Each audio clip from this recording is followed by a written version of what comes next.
So hello mga sis, nagbabalik na naman ang inyong vlogger na si Mark Tahimik Yarn. So ngayon mga sis, nag-uumpisa tayo. Sa ngayon ay episode 5 na tayo ngayon sis. So ngayon mga sis ay ipapakita ko sa inyo ang view ng aming lugar dito sa Dumulok, Lavelle, Sarangani Province. At ngayon mga sis ay ipapakita ko sa inyo ang lugar ng aming Purok 4 Barangay Dumulok. Dito nga sa amin mga sis ay kasagaran wala kaming masyadong kapitbahay dahil amin itong mga lupa mga sis.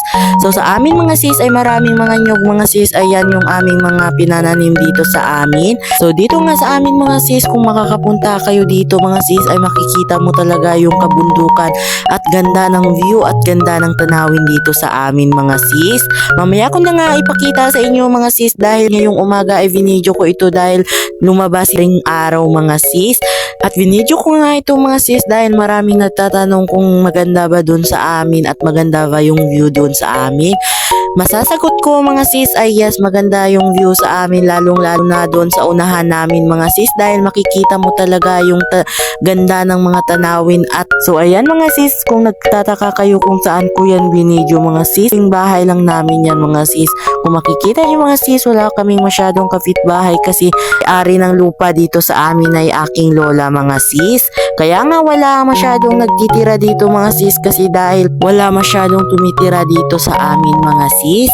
Kaya nga wala masyadong nagtitira dito sa amin mga sis dahil mga kanyuga namin ito mga sis at doon sila nagtitira sa unahan ng mga sis.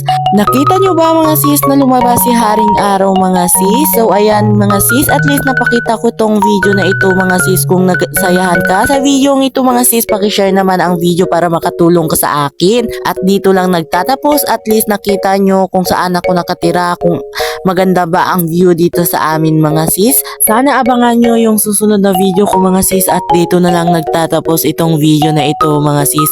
At maraming salamat sa inyo sa pagsuporta sa aking mga video, mga reels at video ko mga sis, mga vlog. At dito na lang nagtatapos mga sis, paalam!